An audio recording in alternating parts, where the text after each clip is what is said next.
Hi guys, I'm Amy Lindstrom and this is the Greater Peace Podcast.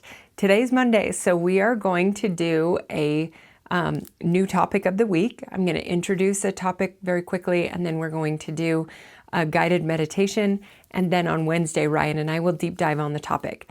This week's going to be a little bit different, not just in the meditation and the topic, but because I try to follow my gut on what to talk about each time. And usually it hits with like excitement. I look forward to it. And it just feels like clarity, like when we were talking about intuition. Today I have felt off all day and I've just felt like, what is this getting ready to record? Because we'll record both today.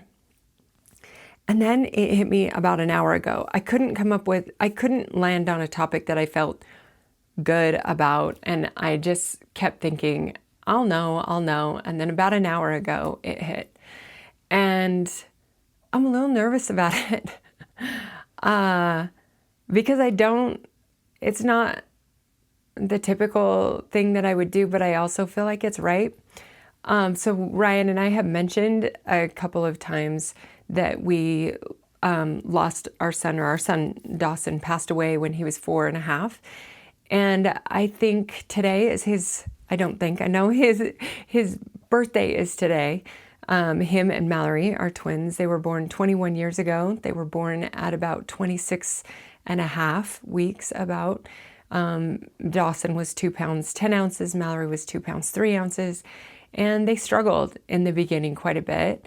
And then Dawson had over 40 surgeries, 27 on his brain, and at 4.5, his little body was just tired, and he died. I just kind of felt like today would be a great day to honor him. We're celebrating Mallory. I do like birthday week with my family where for the week up to their birthday, just like every day, like a favorite treat, or take them out to eat at their favorite place or something like that, just to kind of celebrate them with the little things. And I like gifts. I'm not like a mega gift person, but I really, really love finding something that somebody loves or that kind of is like an I see you thing, or this is something that makes you feel special or whatever. I love that. So we've been doing that with Mallory, and then I decorated everything for her today and then did her candy bar poster because it's mandatory. And then it just hit that that we also are going to maybe celebrate Dawson a bit. And this is how, because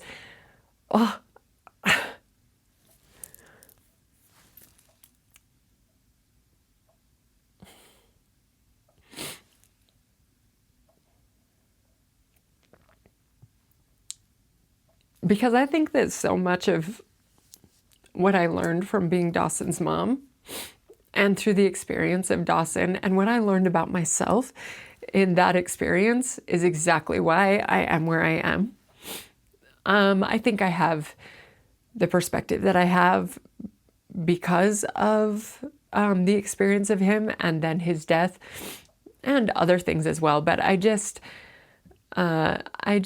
think that it would be great, hard, but great to talk about it. Ryan does not know this yet. I'm about to tell him because we will be recording both episodes today. So,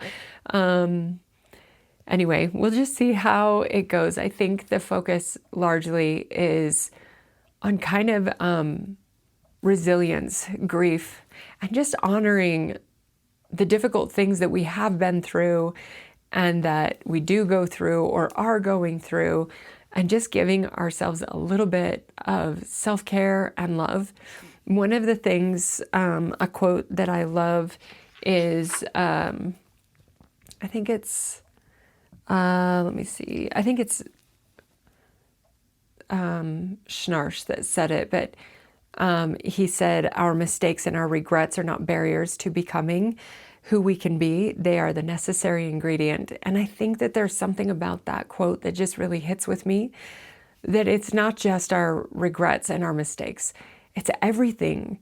Why are all of us going through so many different just struggles. There's so many different ways to live this life.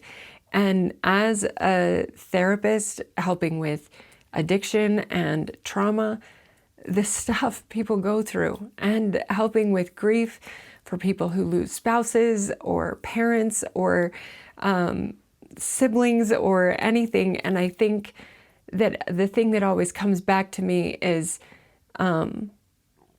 it's just like, why is it so different for everybody? And I guess the thing that I've landed on that kind of gives me a sense of peace in it is that it must be the experience that we need in order to grow.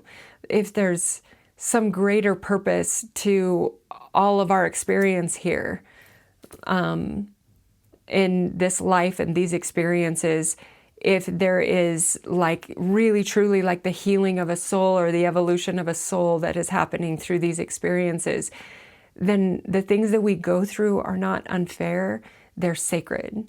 And I think that if we learned how to see each other in that way and see, instead of like, what's wrong with you when people are acting in a way, but more seeing it as like, what happened to you? Like, what do you need? How can I help you? Then it would lead us all to have greater compassion for each other, for ourselves. We could be more help for people.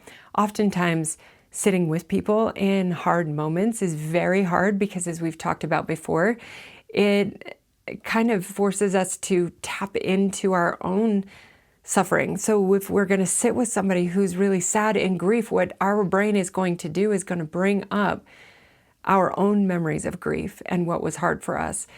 Or it may challenge us to imagine how we would feel in a certain situation, and that's terrifying. And so I think that if we could grow in our capacity for compassion and sitting with people in hurt, we will better know how to help people who are struggling, and we will better know how to comfort and help ourselves and not get stuck in it. So I want to do the meditation with you now, and this one is just going to be 10 minutes. We're just going to use our same skills that we have used before. Right toward the end, I'm going to just kind of lead a little bit in it, and I hope that it is helpful for you. I really hope that this week it's a little indulgent in us talking about something that's so specific to us, but I know grief is something that we all experience. None of us are getting out of here without this experience. So I hope that in some way, us sharing our experience and what we have learned through it, and just our own process in discussing resilience, will be helpful. So let's go ahead and get comfortable. You can, again, if you're doing tasks around the house, just be mindful as you listen. Focus on what you're doing. Focus on your breathing. Try to be mindful of your thoughts wandering and just bring them back. Remember 2 times ago, I think it was, I taught you the counting skill. You can do that as well. The 1 through 5, and then start over 1 through 6, and then start over 1 through 7, all the way up to 10, where you're just focusing on the in-breath is 1, the out-breath is 1. It's really just kind of helping you focus on just being present. Your mind will wander. Remember, the mind is a wild animal. It's been wandering its whole life, and we want it to be with us, but we don't want to chastise or punish it or tie it down. We just want to invite it back over and over and over. This practice helps us to begin to learn that we don't have to respond to every thought that comes into our mind, that we have the ability to slow down and contemplate or become aware of what we're thinking, and then choose the way that we want to respond to a situation. But it also, when anxious thoughts are running amok, as they do, especially because if you've ever had a panic attacks are often an anxious thought takes hold, and then it's like your brain saying, now that I have your attention, let me tell you all the things we should be afraid of, and then it spirals down and takes over your whole body. But there is a way to stop the spiral, to recognize when the panic starts, and to be able to breathe deep and to regulate yourself as much as you possibly can. So that's what we're building in this skill. But let's do this meditation for a bit. And I hope that it is helpful for you and just gives you just a moment of peace and calm, regulates your nervous system a little bit, adjusts your heart rate, all those kind of things. So if you want to sit down, then just sit and be comfortable. If you're up doing things, then just be mindful of what you're doing. So let's start with a big, deep inhale.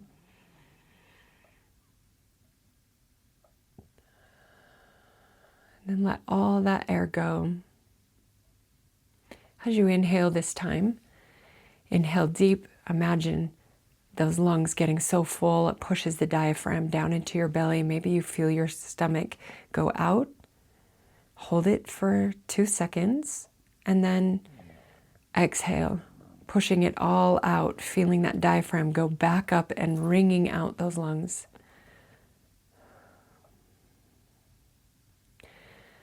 Again, another inhale.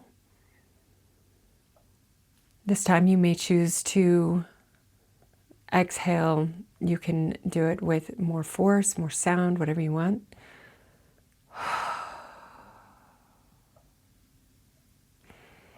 Inhale again.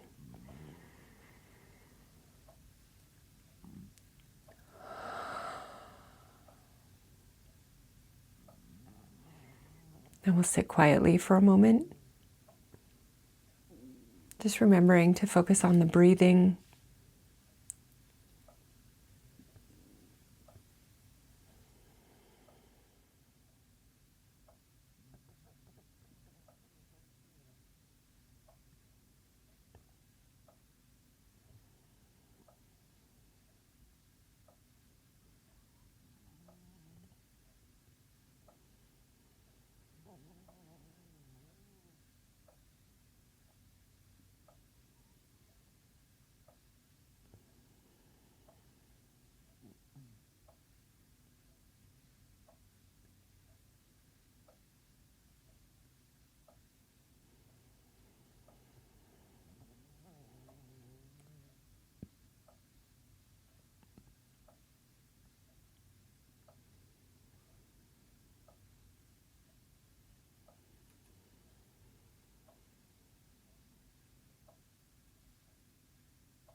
If your mind has wandered, bring yourself back to the breath. Inhale, exhale. Short breath in, short breath out. Long breath in, long breath out. You may choose to focus directly on your nose, the air passing through your nostrils, if that helps. Just trying to give your mind the ability to focus just on the breath.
If you happen to notice at any time that your mind becomes critical or judgmental,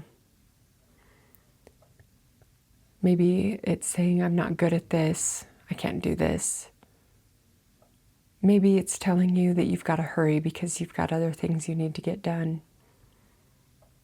Just notice it and then take a deep breath. It's okay to let those voices float to the back. Just remember, this is just the practice of bringing awareness back to the breath, back to the present moment, over and over and over. You're doing great. If it's not relaxing for you because it feels like you're having a battle inside your mind, just give yourself some compassion and accept that it is a battle right now, but in time, you hope that it is less of a battle.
For these last couple of minutes,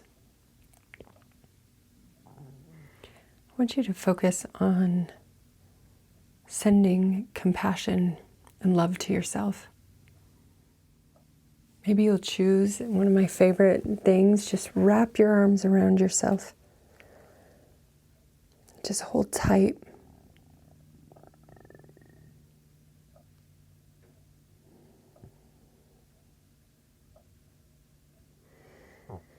Maybe remind yourself you are doing all that you can. Maybe remind yourself that this is a season and that things will get better.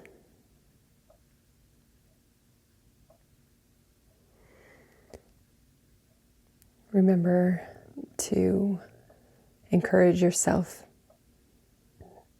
You've got this. You can do it.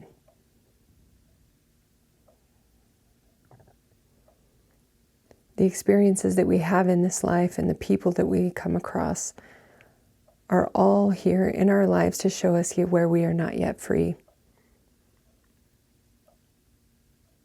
That what feels like it is going wrong is actually the key to the doorway to the more healed version of yourself. And as you learn how to use that key, you become more whole. That you have the whole energy of the universe. I believe that the universe, that all creation wants us to be as whole as possible, because then there is more goodness on this earth. There's more compassion. There's more love. And so if that is true, then we have the entire universe behind us using these experiences to help us to move through, to grow, to learn, to become a more whole version of ourselves.